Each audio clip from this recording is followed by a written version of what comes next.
Alex, thank you so much for joining me on this call. How are you doing today? I'm doing fabulous.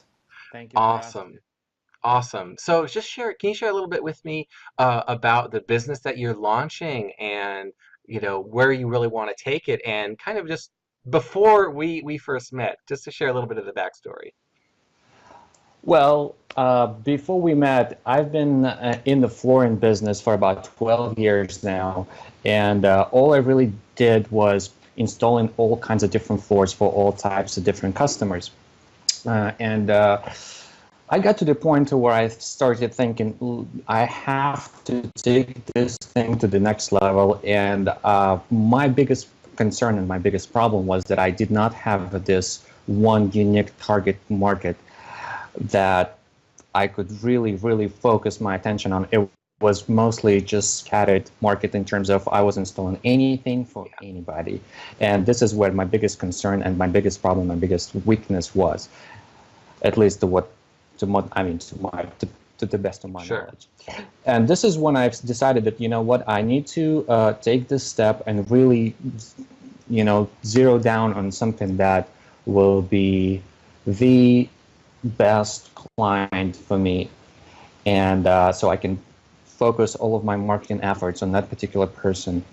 And this is when I decided to start this floors for rentals company that will just focus on landlords, real estate property investors, and property management companies, and just allocate a couple of the line of products that are going to be ideal for this niche and just go at it. And well, decided to build a website, and this is where I figured, I need to have a copywriter, a good copywriter that'll be able to help me in persuading those clients. And for me, copywriting in general might be a little challenging because English is my second language, and I do have things in my head that I have a very clear vision of, but sometimes it's really hard for me to put it out there and really put it all together and not just put it together, but put it together in a way that it sounds right and that does not hurt your ear, if you know what I mean. So Yes. yeah, so this is when I've went out there, one of the Facebook groups, and I've started researching on my copywriters, and I have put together a brief of what I needed done, and I have posted that in one of the groups, and chose 4 people that responded, and I chose them based on the way they've responded, their particular Mhm. responses, the way they've worded themselves. I did like that, and I had asked them to actually provide me a written proposal of what their services would be like, and how much it's going to cost. The reason why I was very specific about having a written proposal from them, because I actually wanted to see how their copywriting skills and their persuasion skills, they will be able to persuade me into working with them. Uh, and because when I talked to few of them in the messages, there was one thing, but then I'm like, I wanted to be a little more structure, have a little more structure and actually see how they can put their thoughts on paper, and if I can be persuaded by that.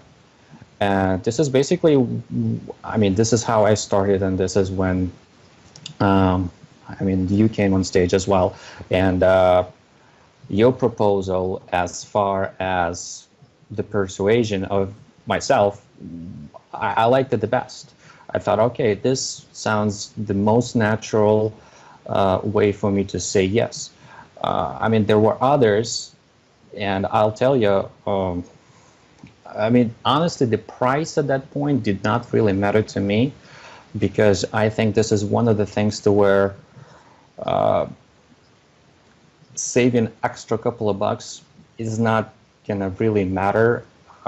This is all about the quality.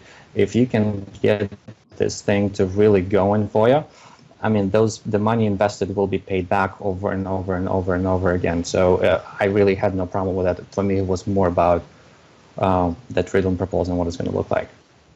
Gotcha, gotcha. So you're in this position where you have had this local services business for about 12 years, and what you're kind of doing is focusing on a new sort of offering where you're kind of productizing your services, and you're kind of putting together this minimum viable business model where you're basically want to test and see, okay, I feel like I have something here, so I really want to go out and validate this, but I need that kind of that persuasion via words sort of a person to come in and communicate what you want to communicate, but you weren't quite sure exactly, what to say to get that business launched and out there. So it sounded like what you're saying was that you thought if somebody can persuade me to buy, they can help me to persuade my customers to buy. Absolutely. Absolutely. Gotcha. Because I mean, I personally think and this is the way I look at the salespeople when I'm trying to hire a new salesperson for my business. The first thing that I tell my salespeople, and I tell them no when they come and say, okay, I want to work for you, and I tell them no, I don't need you, and I tell them no not because I don't really need them, I do need them, but I Yeah. actually do want to see how are they going to try and flip me, and Mm. if they'll be able to flip me from that no, well, then we might have a deal. If they're not even going to try, well, I don't really need that type of salesperson. That's not going to, because customers are always going to say no to you. I Right. mean, this is when it starts. So, yeah. Gotcha, gotcha. So you mentioned that my proposal it came across as very natural, and like you mentioned, persuasive. You also talked about structure. What did you like about the way I structured my proposal? And I said, okay, we're going to do this step, then we're going to do this step, then we're going to do this step. Tell me a little bit about how that resonated with you, so you kind of can see where we're going. Well, yes. The way that I mean, I'm a big believer to where everything has to have this natural flow to it. And what I did like about your proposal the most was the fact that the actual sections to where you were really taking me from liking you a little bit better every step of the way to where it did not feel overly pushy, but at the same time it did not feel like I was falling asleep either, because Gotcha. I think there is a very fine line between, okay, any kind of relationship, they have to be built and nurtured, and knowing how long to make that nurture, how and how short, which is also very important. I think that's the key to where is like, again, knowing your target audience is a very important to where, I mean, you cannot be overly pushy by saying, hey, buy my services and this is what I charge. Right. Maybe it will work with one person out of 100, maybe not, but at the same Hmm. time, if you're gonna, write a war and peace type of proposal, obviously Sure. no one's gonna read through Right. that. So that's knowing that ideal Hmm. mix of persuasion and length is crucial. Gotcha, gotcha. So it sounds like you really like the strategy that I kind of brought because it's going beyond, hey, I can write your page, I can write your copy, I can write your emails, but I'm like, okay, let's get into the mind of the buyer and let's systematically persuade them and take them from I'm kind of interested in this to wow, I'm really interested in this. So we kind of worked in the persuasion hooks and persuasive tactics and those psychological sales triggers in your saying because I said this is how we're going to essentially persuade a non-buyer to become a buyer. That's something that you really really liked because it's going beyond just hey, I can write your copy for X dollars an hour. Right, absolutely. I think to me that was the turning point to Gotcha. where I was actually able to see that not just in your words but on the paper, and I put again four different pieces of paper in front of me, and I said, well, I like this. The way this sounds way better than anything else, and I believe the others might be good copywriters too. But I mean, on the paper, that said it all. Gotcha, gotcha. So that's a little bit about up to the point where we started working together. So what have you enjoyed most about our process and just like, grinding out this copy and getting email sequences and whatnot written? Responsiveness. I think that was the biggest. the biggest thing for me because I'm the type of person to where I usually, if I want something, I want that yesterday. So Mm. to me, being able to ask your question via Facebook, email, phone call, or text or whatever, you would be right there and then answering me promptly, almost immediately. Besides the fact that we are 3 hours away, and sometimes I would write you something when it's like 7 or 8 p.m. my time, and you still responded to me. That was impressive, and I really, really, really appreciated that.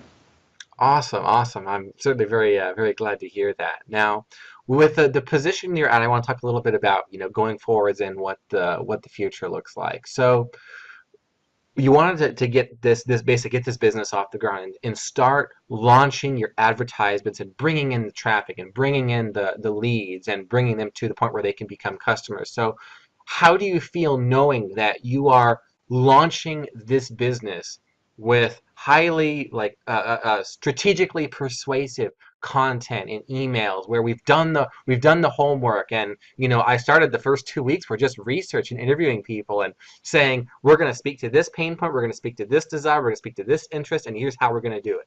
So now that you're in this position where you're launching, how does that make you feel knowing that you have these basically persuasion laced assets at your disposal?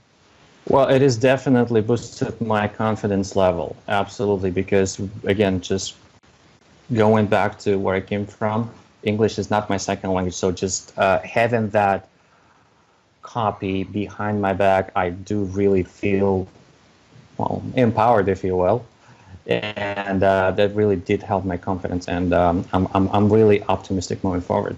Really optimistic. Gotcha. Gotcha. And that optimism, that confidence in not just, okay, this is professional copy, but is it going to be persuasive? No, So, you know, yes. yeah, so knowing that, is that what you really were implying when you said that it's okay to pay a few dollars more, that I was more expensive than a couple of maybe the other choices. So you're saying that was worth it. Absolutely, absolutely. It was worth to me. I think actually before I even went into this process, when I was talking to one of my web designers, and I was thinking about hiring a copywriter. He said, the copy does not matter. Hmm. And I went on, and he said, I have this one copywriter, and she's okay. Do you mind taking a look at her work? And I went on her website, and she was charging cheap money, whatever. But man, I mean, I was out of that website in a matter of like 25 seconds. It was terrible. So this is when I told them, like, you know what? I mean, the reason copy does not matter in your business is because you paying her writing whatever she writes, because people have zero interest in reading that. And that's the reason why it doesn't matter. Hmm. So Gotcha. So the alternative of just kind of throwing together some content, putting it out there, and launching and hoping for the best, that approach may save you money essentially, but what you're saying is if that's what you would have done, then you wouldn't be in a position where, you're launching, you're like, people gonna like this? Is is my price too high? Is it too low? Am I offering the wrong package? Am I speaking to the wrong thing? But having copy and knowing that you're speaking directly to your customer, because we did that market research first, it just sounds like you're thrilled to bits to be going into this, launching this, well, essentially kind of a absolutely, startup. yeah, absolutely. Because I mean, to me, again, I'm a long-term player. I'm not about short type of gains, and I mean, working with me, you probably know even that the flooring calculator that we've made. I mean, talks about all that, Right. and I am never about the short-term gain. If I have to invest a little more upfront, I'm all up for it. It's all about the return on investment. It's not about the how much money I'm gonna have to pay right now. It is how much money I'm gonna have in result of Gotcha. what I do. That's it. Gotcha. That's the bottom line. Gotcha. So in other words, investing in persuasive copy makes the potential ROI that much higher, you're saying. Absolutely. Absolutely. Absolutely. Gotcha. Well, Alex, I really appreciate you sharing your thoughts with me and sharing your feedback. And man, I'm with you there as we move forward and get this thing launched. I really appreciate your time today. Thanks, Alex. Sounds good. Thanks, Joshua. Appreciate it.